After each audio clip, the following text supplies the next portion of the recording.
Welcome to healthy home. ఇవాళ మనం కొబ్బరిపాల అన్నంని ఎలా ప్రిపేర్ చేయాలో తెలుసుకుందాము. ముందుగా ఒక బౌల్ తీసుకుందాము. ఇందులో 2 కప్పులు బియ్యం వేసుకుందాం.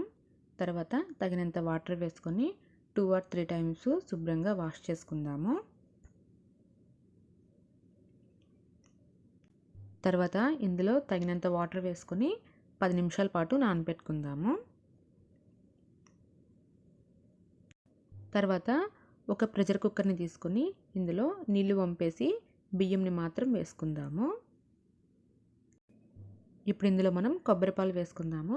కొబ్బరిని కొద్దిగా మిక్సీలో కొంచెం వాటర్ వేసి మెత్తగా గ్రైండ్ చేసుకొని వడకట్టి ఇలాగా పాలు తీసుకోవాలి. పాలుని మరి చిక్కగా కాకుండా కొద్దిగా పల్చగా ఉండేలాగా చూసుకోవాలి. 2 కప్పుల బియ్యానికి 4 కప్పులు పాలు వేసుకోవాలి.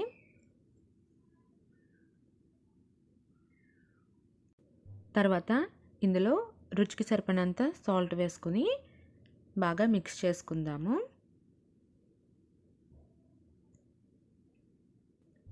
ఇప్పుడు మూత పెట్టేసి 2 విజిల్స్ వచ్చేంత వరకు ఉడికించుకుందాము. 2 విజిల్స్ తర్వాత ముందు ప్రెషర్ తీసేసి చూడండి, రైస్ అనేది మనకి చక్కగా ఉడికిపోయి ఉంటుంది. ఇప్పుడు ఈ రైస్ని ఒక గిన్నెలోకి తీసుకుందాం. చూడండి, రైస్ మనకి ఇలాగా పొడి పొడిగా ఉండాలి. ఇప్పుడు దీన్ని పక్కన పెట్టుకుందాము. తర్వాత స్టవ్ వెలిగించుకొని ఒక ప్యాన్ పెట్టుకుందాం. ఇందులో 1 టేబుల్ స్పూన్ ఆయిల్ వేసుకుందాము. తర్వాత 1 టేబుల్ స్పూన్ నెయ్యిని వేసుకుందాం. ఆయిల్ కొద్దిగా వేడెక్కిన తర్వాత 1/2 స్పూన్ ఆవాలు, 1 స్పూన్ మినప్పప్పు, 1 స్పూన్ శనగపప్పు, 1 స్పూన్ జీలకర్ర, 2 ఎండుమిరపకాయలు, 4 నుంచి 5 పచ్చిమిర్చి, చిటికెడు ఇంగువ, 2 టేబుల్ స్పూన్లు జీడిపప్పు వేసుకొని ఫ్రై చేసుకుందాము.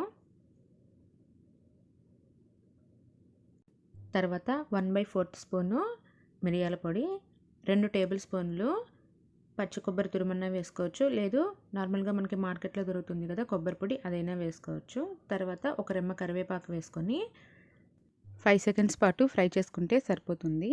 ఇప్పుడు దీన్ని మనం ముందుగా ఉడికించుకున్నటువంటి అన్నంలో వేసుకొని బాగా మిక్స్ చేసుకుందాము. చివరిగా కొద్దిగా కొత్తిమీరను కూడా వేసుకొని బాగా మిక్స్ చేసుకుందాం. ఇంతేనండి, ఎంతో టేస్టీగా ఉండేటువంటి కొబ్బరిపాల అన్నము. 3వ రోజు ప్రసాదంగా అమ్మవారికి ఇలాగా కొబ్బరిపాల అన్నం చేస్తారు. తప్పకుండా ట్రై చేయండి. Thank you for watching. Please subscribe to my channel.